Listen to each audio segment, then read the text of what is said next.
When my own sister handed me a rent increase, $6,800 for the same tiny apartment, I felt my chest tighten, not from the money, but from the betrayal.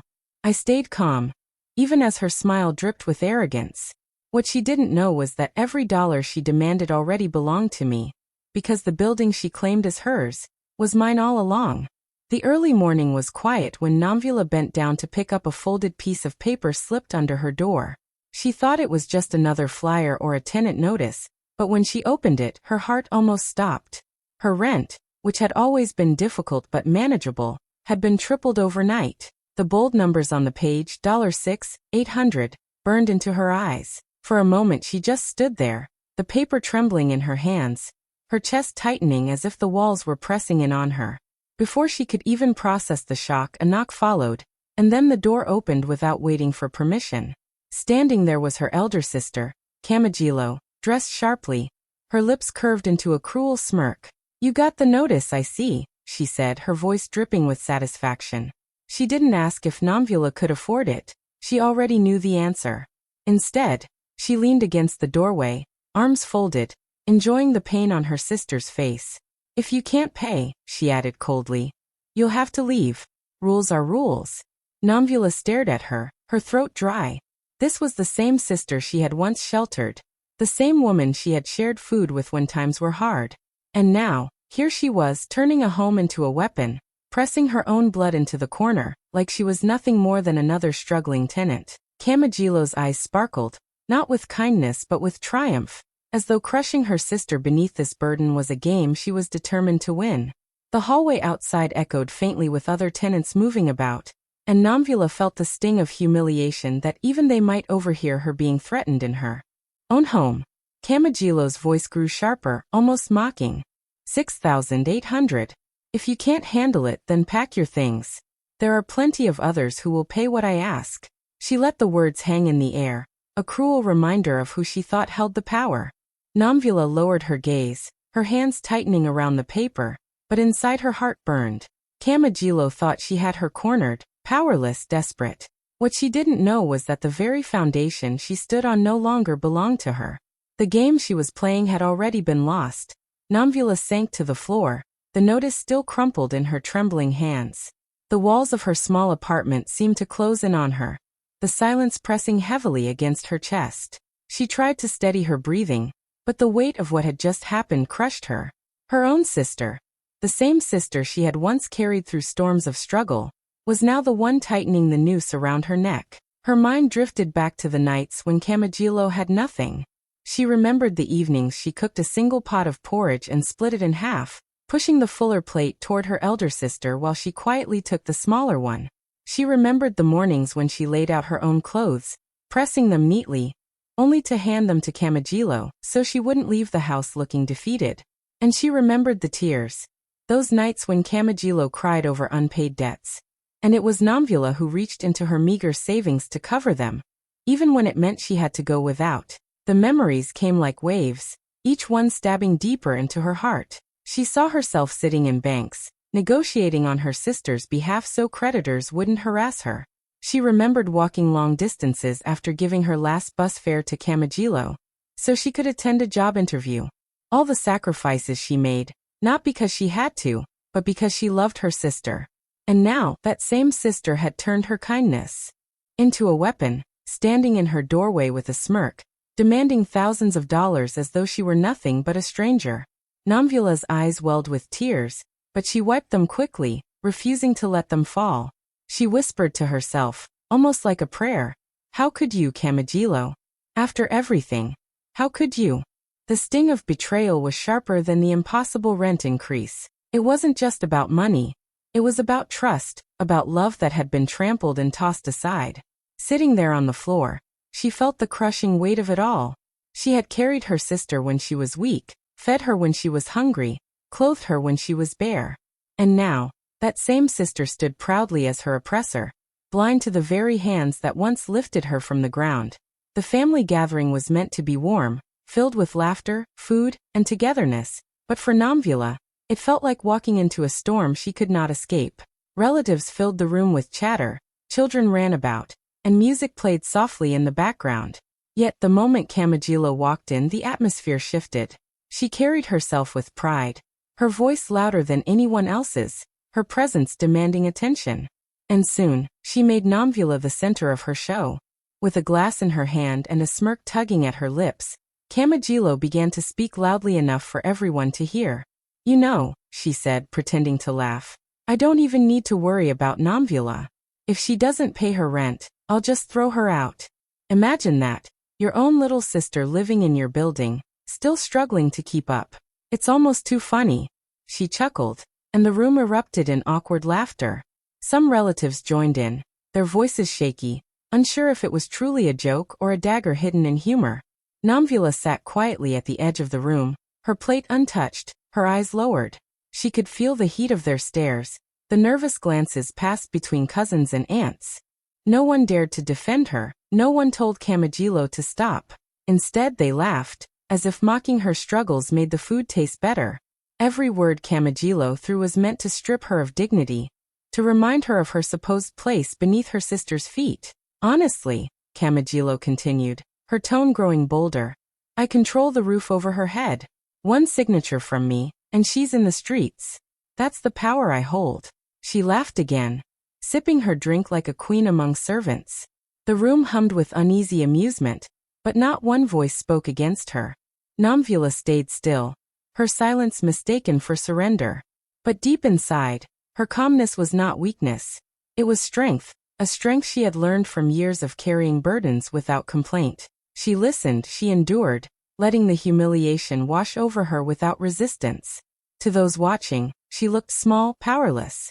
But within her heart, she knew something Camagilo did not, that the truth was waiting, and when the time came, it would roar louder than any mocking word her sister could ever speak. The house was quiet that night, the kind of silence that presses on your chest and makes every breath feel heavy. Nomvula sat on the edge of her bed, her sister's mocking words still echoing in her mind. She could still see Camagilo's smirk, hear the nervous laughter of their relatives, and feel the sting of humiliation clinging to her like a shadow. For a moment, her eyes filled with tears, but she quickly wiped them away. There was no point in crying anymore. She carried a truth no one else knew, a truth that had the power to turn everything upside down. Slowly, she reached for the wooden drawer tucked beneath her small desk. Her hands trembled slightly as she pulled it open, revealing an envelope sealed carefully, untouched since the day it was handed to her. With gentle fingers, she lifted it out and placed it on her lap. The paper was thick, the seal still strong, carrying the weight of her late Uncle Sibusiso's trust. She remembered the day he called her to his side, his voice soft but firm, telling her that he saw her heart, her sacrifice, and her honesty. Unlike Camagilo, who chased after appearances and pride, Sibusiso had chosen Nomvula to inherit what he had worked for, a decision that no one else in the family knew. She broke the seal and unfolded the documents, her eyes scanning over the bold letters that confirmed her position as the rightful owner of the entire apartment building. Line after line, her uncle's signature and the legal stamps glared back at her, undeniable proof of the truth she carried in silence.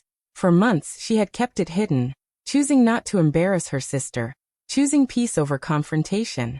But as Camagilo's cruelty grew sharper, as her arrogance spread like poison, Nomvula realized the moment was coming. The power her sister claimed, the control she flaunted over tenants, was nothing more than an illusion. The very building Camagilo paraded as her own kingdom was, in fact, Nomvula's foundation. She pressed the papers against her chest, closing her eyes. A calm strength filled her veins. They saw her as powerless, but soon they would see. Soon, the same sister who mocked her would stand frozen in disbelief. And Nomvula would not even need to shout. The truth alone would speak louder than anything she could ever say. Camagilo walked through the narrow hallways of the building like a queen in her palace, her heels striking the floor with sharp confidence. Tenants shrank back as she passed, their eyes filled with fear and frustration. Some clutched their rent notices, others whispered in corners, but none dared to challenge her. She raised her chin proudly, her voice carrying through the corridors as she bragged about being the one in charge. "This is my building," she declared loudly. "And if you don't like my rules, the door is wide open." Her laughter echoed coldly, leaving behind a trail of silence and bitterness. She stopped at doors, knocking hard, demanding rent increases, threatening families who were already struggling. One young mother pleaded softly, her child tugging at her dress, but Kamajilo only scoffed. "If you can't pay, you don't deserve to stay," she snapped before walking away without a second glance. The tenants exchanged helpless looks, trapped under her arrogance, believing she truly held the keys to their future. From a distance, Namvula watched it all. She stood quietly in the shadows, her face calm, her hands folded in front of her. She saw every cruel smirk, heard every harsh word, and felt the pain of the people who looked to her sister with fear. Yet she did not move, did not speak. Instead, her silence was steady, almost unshakable, as if she carried a secret no one else could understand. Kamajilo strutted past her younger sister without a pause, not even glancing in her direction. To her, Namvula was invisible, powerless, unworthy of attention. But Namvula's eyes followed her, unblinking, steady as stone. Inside, her heart burned with both sorrow and determination. She had allowed Kamajilo to play this game for too long, allowed her to embarrass her, to humiliate tenants, to walk with false pride. But Namvula knew something her sister didn't, that this reign built on arrogance was standing on borrowed ground. The moment was coming, and Namvula could feel it like the first rumble of thunder before a storm. She didn't need to shout or fight. She only needed to wait, and when she finally chose to speak, the entire building would hear the truth. The Queen Kamajilo pretended to be would fall, and the silence Namvula carried would break into a storm that no one could stop. The morning sun had barely risen when the sound of heavy footsteps echoed down the hallway. Without knocking, Kamajilo burst into Namvula's apartment, her voice already raised, her anger spilling into the quiet room. She waved a piece of paper in the air, the rent notice, and slammed it down on the table. "Namvula," she shouted, her words sharp as knives. "Where is my money? Do you think this is a charity? If you can't pay, you will be out on the street by the end of the week." Her voice carried so loudly that doors along the hallway opened. Curious neighbors peeked out, whispering to each other, drawn by the drama. Kamajilo welcomed their attention. She thrived on humiliation, using the crowd as her audience. She turned back to her sister, her eyes blazing with pride and cruelty. "Look at you," she sneered, her voice dripping with mockery. "Always pretending to be strong, but still living under me, still too poor to even afford rent. You should be ashamed." Namvula sat still on her chair, her hands resting on her lap, her face calm though her heart pounded in her chest. She didn't respond, didn't raise her voice. Her silence only fueled Kamajilo's rage. The elder sister stepped closer, her finger pointing in Namvula's face. "You are powerless. Without me you are nothing. I own this building, I control this roof, and I can crush you whenever I want." The words stung, not because they were true, but because they carried the weight of betrayal. The neighbors exchanged uneasy glances. Some looked away, embarrassed for Namvula, while others whispered about Kamajilo's cruelty. A few shook their heads, pitying Namvula, but no one dared to speak up. Kamajilo's voice rose higher, echoing down the hallways like a drumbeat of humiliation. "Do you see, everyone? This is my little sister. The one who can't even survive without me. Poor powerless Namvula." Namvula finally raised her eyes, calm and steady, meeting her sister's glare without flinching. She said nothing, but the silence in her gaze was stronger than words. Behind that silence was a storm, a truth waiting to be revealed. Kamajilo laughed, mistaking the calmness for defeat. She didn't realize that this very moment, her loudest, cruelest attack, was bringing her closer to the edge of her own downfall. The hallway was still buzzing with Kamajilo's loud insults when, for the first time, Namvula moved. Slowly, she rose from her chair, her face calm, almost gentle. Instead of answering her sister with anger, she gave a small, quiet smile that caught everyone off guard. Her voice was soft but firm, carrying a weight that silenced the murmurs around them. "Kamajilo," she said, looking her sister straight in the eyes, "please sit down." The command was so unexpected that Kamajilo froze for a second, her smirk faltering. The neighbors shifted uneasily, waiting for another explosion. But instead, Namvula turned to her drawer and pulled out a large envelope. Her hands didn't shake. They were steady, deliberate, as if she had been waiting for this very moment. She placed the envelope on the table and opened it slowly, pulling out sheets of paper thick with legal stamps and signatures. The room fell into silence. The only sound was the rustle of the documents as Namvula spread them neatly on the table. She stepped aside and looked at Kamajilo, her eyes calm, her smile unwavering. "Read," she whispered, her tone almost tender. At first, Kamajilo laughed, waving her hand dismissively. "What is this? Some trick?" But her laughter faded the moment her eyes landed on the bold letters and the official seals. Her face stiffened, her voice caught in her throat. She picked up the papers with trembling hands, reading line after line, her lips parting in disbelief. These were ownership documents. The apartment building, the very one she bragged about controlling, was not hers at all.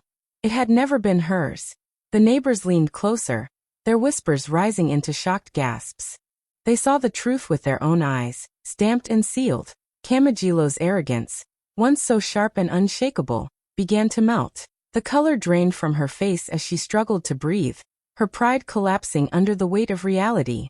Namvula stood tall, her silence saying more than any speech could. For so long she had endured the insults, the threats, the humiliation. But now, in front of everyone, the tables had turned. Kamajilo, once so sure of her power, was left exposed, her throne crumbling in a single moment of truth. The hallway was so quiet that even the faint hum of the old ceiling fan could be heard.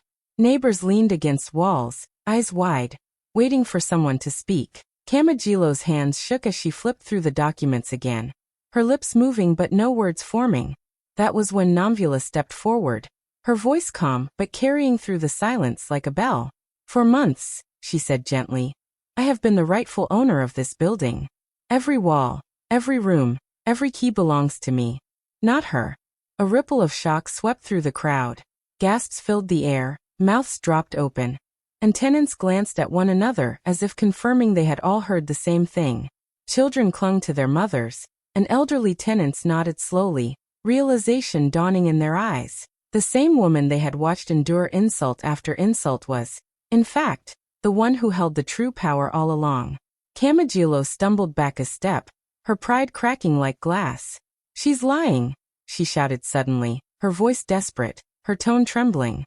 "This is fake. She's just trying to embarrass me." But even as she spoke, her words fell flat. The bold legal stamps and the heavy signatures glared back at everyone, undeniable and official. One of the men in the crowd leaned closer, reading out loud the name on the document. Namvulam Thembu, sole inheritor. His voice shook with awe, and the crowd murmured louder, their whispers filled with astonishment. Kamajilo's face burned red, but her denial grew weaker with every second. She tried to laugh, tried to wave it away as some kind of mistake, but the evidence lay before her like a mirror, reflecting her lies back at her. The tenants who once trembled at her threats now looked at her differently, no longer with fear, but with anger and disappointment. Namvula didn't raise her voice, didn't gloat or taunt. She simply stood tall, her presence commanding more respect than Kamajilo's arrogance ever had. The neighbors could see now who truly deserved their loyalty, and their eyes shifted from the crumbling sister to the quiet strength of Namvula. The power Kamajilo clung to had slipped from her grasp completely, and no denial could save her from the truth that stood written in ink for all to see. That Kamajilo's face turned pale as the weight of the truth pressed down on her. The papers in her hands felt heavier than stone, and her legs began to wobble beneath her. She tried to steady herself, gripping the edge of the table, but her pride was slipping faster than she could hold it. The same tenants who once feared her now stared with cold, judging eyes. Whispers filled the hallway like sharp blades, cutting her from every angle. "So it was never hers. All that boasting, all those threats. She lied to us." Her chest rose and fell quickly, panic creeping into her eyes. She had built her entire image on power and control. And now, in just a few minutes, it had all collapsed. Her lips trembled as she tried to speak, but her voice cracked. "Namvula, please," she whispered, glancing at the crowd, ashamed to let them see her desperation. She grabbed her sister's arm and pulled her aside, away from the stairs, her head lowered for the first time. "You can't do this to me. I'm your sister. We can fix this. Just give me another chance." Namvula looked at her, her face calm but filled with a sorrow that cut deeper than anger ever could. For a moment she saw not the cruel sister who mocked and humiliated her, but the broken girl now trembling before her. Still, she knew some wounds could not be ignored. With a quiet strength, She gently pulled her arm free and spoke words that froze Kamajilo in place. Sisters don't destroy each other's homes, Kamajilo. You destroyed yours. The words hit harder than any shout could.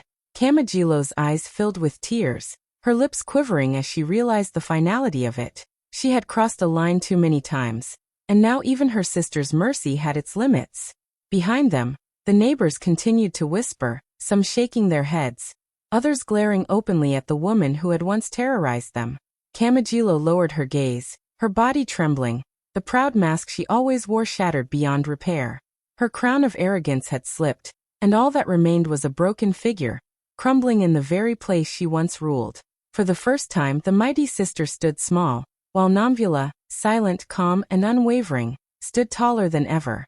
The hallway, once filled with tension, now buzzed with relief and hope as Namvula stepped forward, holding the documents firmly in her hands. Her voice was steady, carrying the weight of authority, but softened with kindness. From today, she said, her eyes sweeping across the worried faces of the tenants, no one will live in fear here. There will be fair rent for everyone, no sudden increases, no threats, no humiliation. This building is not a place of suffering, it is a home. Gasps turned into cheers, and murmurs of gratitude spread quickly. Some tenants clasped their hands together in thanks, others smiled through tears, and children who had watched their parents stress over money laughed freely for the first time in weeks. The weight that had hung over the building for so long seemed to vanish, replaced by a new sense of peace and belonging. For the first time, the tenants looked at Namvula not as just another resident, but as their true protector, the heart of the home they shared. Kamajilo, meanwhile, stood frozen in the corner. Her once proud posture was gone, her face pale, her eyes hollow. She tried to keep her head high, but the whispers, the stares, the undeniable truth weighed her down. Every step she took toward the door felt heavy, like walking through shame itself. No one stopped her. No one begged her to stay. The woman who once walked with power and arrogance now shuffled out in silence, defeated and forgotten. Namvula stepped outside onto the balcony, overlooking the courtyard where neighbors had gathered, their faces turned up to her with admiration. The sun dipped low, casting a golden light on her figure, making her look almost regal in her quiet strength. She stood tall, her shoulders straight, her heart calm. The wind brushed against her face, carrying with it the sound of tenants' cheers and claps echoing through the building. And then came the closing words, soft yet powerful, wrapping the entire moment in truth. They tried to bury me under rent, but I rose above it as the foundation itself. In that single line, the story of betrayal, pain, and victory was sealed. Namvula was no longer the sister mocked as powerless. She was the pillar, the strength, the foundation no one could ever shake. That if this story moved you, don't just scroll away. Show your love by liking, sharing, and leaving a comment with your thoughts. Speech balloon sparkles. Your support helps these powerful stories reach more people who need the reminder that truth, dignity, and strength will always rise above cruelty. Folded hands, red heart. Backhand index pointing right. Follow for more emotional and dramatic stories that will grip your heart and keep you watching till the very end.